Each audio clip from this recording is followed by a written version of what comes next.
In this reflection, we explore Yeshua's teaching on judgment. Not judgment understood narrowly as punishment, but judgment in the full sense found in the law and the prophets. Judgment as light, as disclosure, as restoration, and as the placing of responsibility where injustice exists.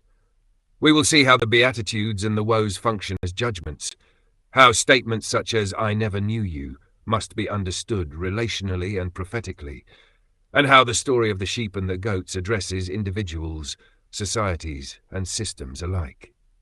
Finally, we will root all of this firmly in the Tanakh and see that Yeshua's teaching on judgment is not a break with the Hebrew tradition, but its most concentrated and consistent continuation. Let us begin. When Yeshua speaks about judgment, he is not speaking about one single thing. The word judgment carries several meanings, and without clarification it easily becomes either vague or distorted. The question is therefore not only whether there is judgment, but what kind of judgment is being described. For Yeshua, judgment is first and foremost connected to light, not to revenge, not to punishment, but to what happens when truth becomes visible. When light is lit, and reality can no longer be hidden. In the Synoptic Gospels, we rarely find a theoretical definition of judgment. Instead, we encounter stories, parables, and actions that allow judgment to emerge as disclosure. Yeshua says that nothing is hidden that will not be revealed, nothing secret that will not become known. This means that judgment does not necessarily come from the outside, but from within. When light is present, life itself reveals its direction. This understanding is deeply rooted in the Tanakh. God is not primarily portrayed as an impatient judge who lashes out, but as the one who sees, the one who searches hearts, the one who knows paths and intentions. Judgment happens when reality is brought into the light, not when God loses patience. The parable of the lamp is simple. A lamp is not lit to be hidden, but placed on a stand so it may give light to all. This everyday image contains a profound teaching about judgment.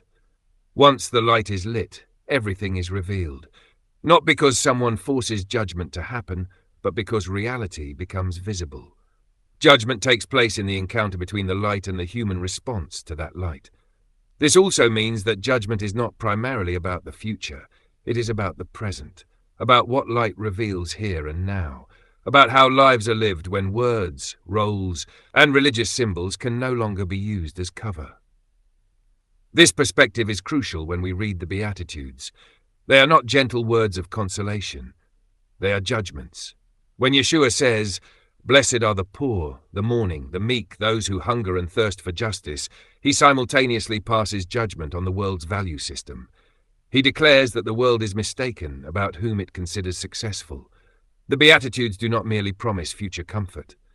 They declare present worth. They vindicate those who are losing. They lift up those who are overlooked.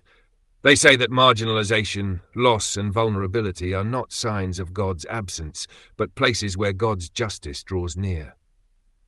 This is judgment as restoration, and it is entirely consistent with the Tanakh. In the Torah and the prophets, judgment often means precisely this. God judges for the sake of the vulnerable.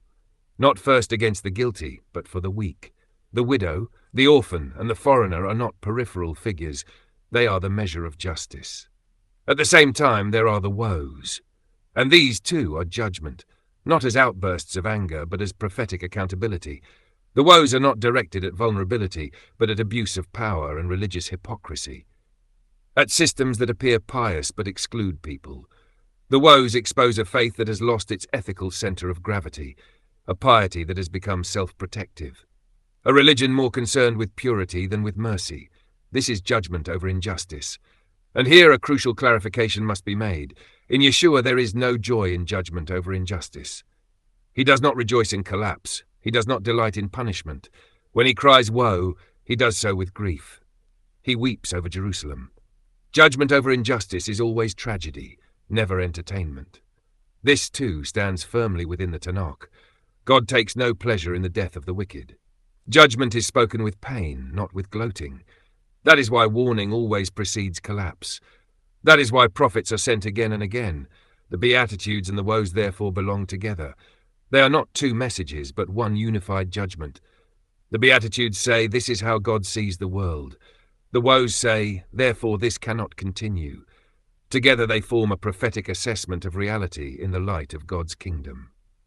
But Yeshua's teaching on judgment includes several forms, and they must be distinguished if we are to understand him rightly. First, there is judgment over injustice.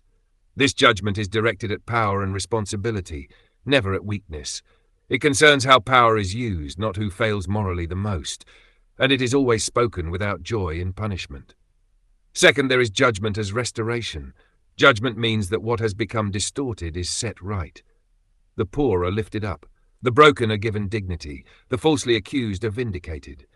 When Yeshua turns toward tax collectors, sinners, and the excluded, it is this kind of judgment that is at work. Here there is joy, not joy over loss, but joy over life being restored. Third, there is judgment as disclosure, judgment as light. When light is present, motives, priorities, and orientations become visible. The Pharisee and the tax collector both stand in the light, both pray, but only one goes home justified. The judgment does not consist in punishment, but in truth becoming visible. It is in this light that we must understand the severe words where Yeshua says, "I never knew you, and I do not know where you come from." These statements are not directed at the weak, the repentant, or the ignorant. They are directed at those who claim religious belonging, who appeal to deeds, roles, or correct teaching. In biblical language, to know does not mean to possess information, but to stand in relationship, loyalty, and shared orientation. When Yeshua says he never knew them, he is not claiming ignorance. He is revealing that their lives were never shaped by the justice they claim to represent. This is judgment as disclosure, not a lack of activity, but a lack of coherence. When he says he does not know where they come from, this does not concern origin or background, but the reality that has formed them, which kingdom they reflect, which logic governs their lives. Judgment exposes the gap between confession and lived reality. Fourth, there is judgment according to insight and responsibility. Yeshua is clear that knowledge entails obligation. Those who know but do not act are held more accountable than those who do not know. This principle is deeply rooted in the Torah. Kings are judged more strictly than farmers, priests more strictly than ordinary people. Not because they are worse, but because they carry greater responsibility. Fifth, there is judgment as guidance. Much of Yeshua's judgment language is warning. It is given to prevent destruction, not to complete it. Prophetic rebuke aims at repentance, at teshuvah. When Yeshua warns, the goal is always life, never loss. Sixth, there is judgment as future vindication. Not all injustice is set right in history. Therefore, Yeshua also speaks of a coming judgment, not as revenge, but as hope. The hope that what was overlooked will one day be seen, that the cries of victims will not disappear into silence, that injustice is not eternal.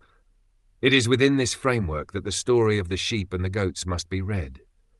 Here again, the question is not first who they are, but what is revealed. The text resists being reduced to a single referent. It applies to individuals, but also to nations, institutions, and systems. On one level, each person is responsible for how they respond to hunger, vulnerability, foreignness, and imprisonment. On another level, societies are judged by how they organize themselves around the vulnerable. On yet another level, structures and systems are exposed that produce suffering. The sheep and the goats also function as symbolic categories. They represent two life orientations. One moves toward the vulnerable, the other turns away. Neither group is self-aware. Both are surprised. Judgment consists in practice revealing orientation. When Yeshua acts prophetically, this too is judgment as light. When he heals on the Sabbath, the true purpose of the Sabbath is revealed. When he cleanses the temple, what has happened to a space meant for life becomes visible. When he eats with the excluded, the meal itself becomes light, exposing who excludes and who restores. All of this becomes fully coherent only when Yeshua's teaching on judgment is read in the light of the Tanakh. In the Tanakh, judgment is not primarily punishment, but mishpat, just ordering. God judges to set things right, to vindicate the falsely accused, to hold power accountable, and to restore social balance. In the Tanakh, judgment is also light. God searches hearts. What is hidden comes to light. Truth can endure exposure, while injustice seeks darkness. When Yeshua says that nothing hidden will remain concealed, he continues this prophetic vision. In the Tanakh, judgment is often restoration. The widow, the orphan, and the foreigner are the measure of justice. Judgment means dignity restored and space for life reopened. The Beatitudes follow this pattern precisely. In the Tanakh, judgment is directed especially at injustice and abuse of power. The prophets speak most harshly to kings, priests, and elites because responsibility increases with power and insight. This explains why Yeshua's harshest words are directed at those who believe they see clearly. In the Tanakh, judgment is always guidance before it becomes catastrophe. God sends prophets again and again to make repentance possible. Yeshua's warnings follow the same logic. They aim to prevent destruction, not to enact it. In the Tanakh, future judgment is hope for victims. It places a limit on injustice and declares that history does not end in chaos. When Yeshua speaks of coming judgment, he does so within this same tension. Terrifying for oppressors, longed for by the oppressed. And in the Tanakh, not only individuals but nations and systems are judged. Egypt, Babylon, Assyria, and Israel itself are held accountable as collectives. The story of the sheep and the goats continues this perspective in concentrated form. When all of this is taken together, the picture becomes clear. Yeshua's teaching on judgment is not a break with the Tanakh. It is the Tanakh read with prophetic concentration. Judgment is not revenge, but truth. Not sadism, but justice. Not joy over downfall, but hope that life can be restored. And precisely for that reason, judgment in Yeshua is not primarily something that threatens humanity, but something that reveals the world in the light of the God who wills life. Thank you for listening. If you found this reflection meaningful, feel free to like, share, and comment. Peace and blessing to you.